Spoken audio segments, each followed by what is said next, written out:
नमस्कार. आजच्या या सविस्तर विश्लेषणात सर्वांचं खूप खूप स्वागत आहे.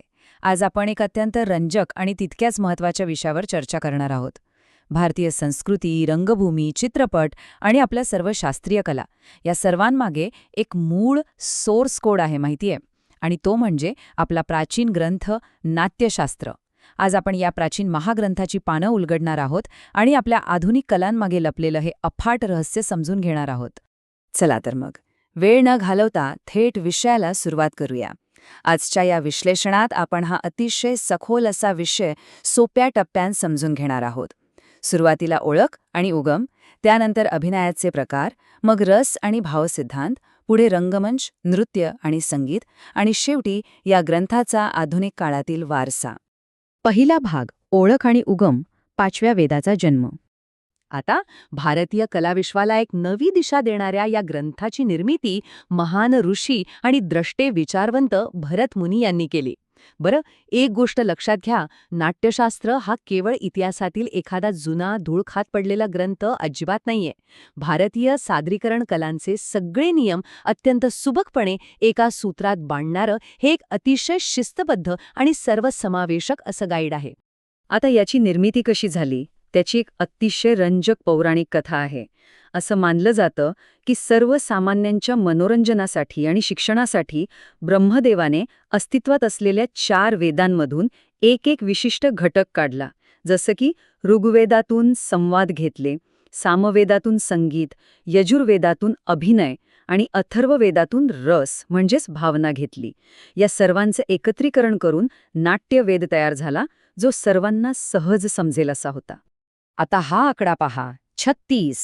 ह्या ग्रंथाची व्याप्ती किती प्रचंड आहे हे यावरूनच लक्षात येतं. नाट्यशास्त्रामध्ये तब्बल 36 अध्याय आहेत.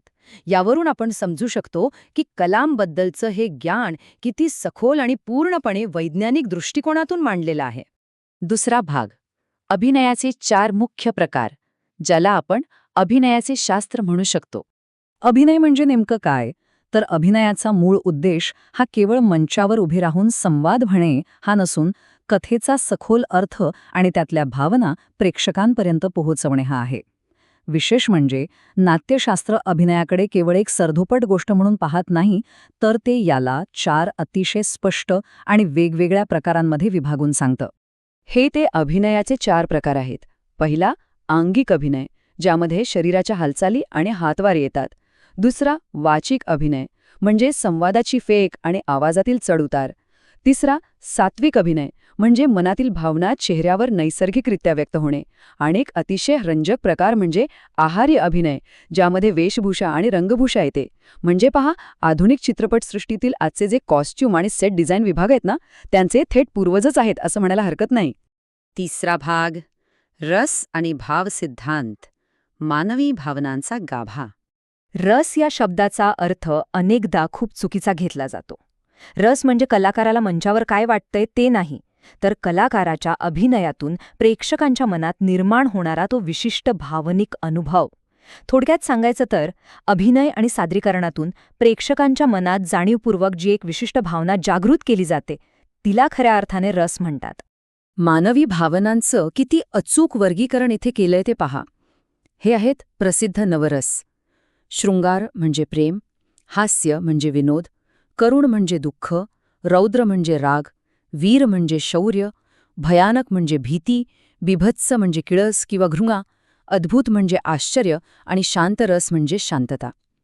आजच्या काळातील कोणताही ब्लॉकबस्टर सिनेमा घ्या, तो प्रेक्षकांना खिळवून ठेवण्यासाठी याच 9 मूळ भावनांवर अवलंबून असतो, हे नक्की. प्रेक्षकांमध्ये रस उत्तमरित्या निर्माण करण्यासाठी आधी कलाकाराला भाव समजून घेणं आवश्यक असतं. स्थायी भाव म्हणजे मनात कायम असणाऱ्या मूळ भावना. संचारी भाव म्हणजे त्या मूळ भावनेभोवती येणाऱ्या जाणाऱ्या क्षणिक भावना. आणि सात्विक भाव म्हणजे अंगावर काटा येणे किंवा रडू येणे यांसारख्या नैसर्गिक शारीरिक प्रतिक्रिया. उत्कृष्ट सादरीकरणासाठी या मानसिक अवस्थांवर प्रभुत्व मिळवणं अत्यंत गरजेचं असतं. चौथा भाग, रंगमंच, नृत्य आणि संगीत, कथेसाठी जगाची निर्मिती. नृत्यामध्येही किती परस्पर विरोधी भिन्नता असू शकते हे थक्क करणार आहे. एका बाजूला आहे तांडव, जे अतिशय उग्र, शक्तिशाली आणि प्रचंड ऊर्जेचं प्रतीक आहे. तर दुसऱ्या बाजूला आहे लास्य, जे अत्यंत सौम्य, सुंदर आणि डौलदार आहे. नृत्यातील या दोन्ही टोकांच्या ऊर्जांचं संतुलन नाट्यशास्त्रात अतिशय सुंदररित्या समजावून सांगितलं आहे. बरं, यात केवळ कलाच नाही तर व्यवस्थापन कसं असावं हे सुद्धा सांगितलंय. प्रवेशद्वार कुठे असावं, प्रेक्षकांची बसण्याची व्यवस्था कशी असावी, सजावट आणि अगदी प्रकाशयोजना कशी असावी याचे अचूक नियम यात आहेत. हे पाहता भरत मुनींनी जगातील पहिलं इव्हेंट प्रोडक्शन आणि स्टेज मॅनेजमेंट मॅन्युअलच लिहून ठेवलं होतं असं आपण अगदी छातीठोकपणे सांगू शकतो. सगळ्यात महत्त्वाची गोष्ट म्हणजे हा ग्रंथ केवळ वेळ घालवण्याचं किंवा करमणुकीचं साधन नव्हता. शिक्षण, समाजप्रबोधन, नैतिक मूल्य रुजवणे आणि समाजाला मानसिक आनंद देणे हे याचे खरे उद्देश होते. समाजाच्या भल्यासाठी कलांचा एक प्रभावी साधन म्हणून कसा वापर करावा हे यातून आपल्याला शिकायला मिळतं. 5वा आणि शेवटचा भाग, आधुनिक काळातील वारसा, एक जिवंत ब्लूप्रिंट. आधुनिक काळातील या ग्रंथाचा ठसा खरोखरच अफाट आहे. आजचं आधुनिक नाटक असो किंवा एखादा मोठा चित्रपट, सर्वांचा पाया या नाट्यशास्त्रातच दडलेला आहे. जगभरातील अभिनय प्रशिक्षण संस्था याच तत्वांचा अभ्यास करतात. एवढंच नाही तर भरतनाट्यम, कथक, ओडिची आणि कुचिपुडी यांसारख्या सर्व प्रमुख भारतीय शास्त्रीय नृत्यांचं मूळही ह्याच एका ग्रंथात आहे. थोडक्यात सांगायचं तर हा केवळ एक ऐतिहासिक ग्रंथ नाहीये. जगातील सर्वात प्राचीन आणि सविस्तर असा हा कलाशास्त्र ग्रंथ आहे. भारतीय संस्कृतीला लाभलेला हा एक अद्वितीय वारसा आहे ज्याने आपल्या सर्व कलांना कायमस्वरूपी एक अत्यंत भक्कम असा शास्त्रीय आणि वैज्ञानिक पाया दिलाय. आणि आता या विश्लेषणाची सांगता करताना एक विचार करण्यासारखा प्रश्न नक्कीच निर्माण होतो. प्रत्येक माणसाचं मन कोणत्या ना कोणत्या रसाकडे नक्कीच आकर्षित होत असतं.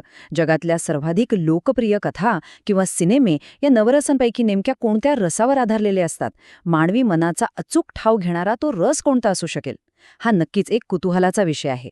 याच रंजक विचारासोबत आजचं हे नाट्यशास्त्रावरील विश्लेषण इथेच थांबूया. अध्ययन करत रहा आणि कलांचा असाच आनंद घेत रहा.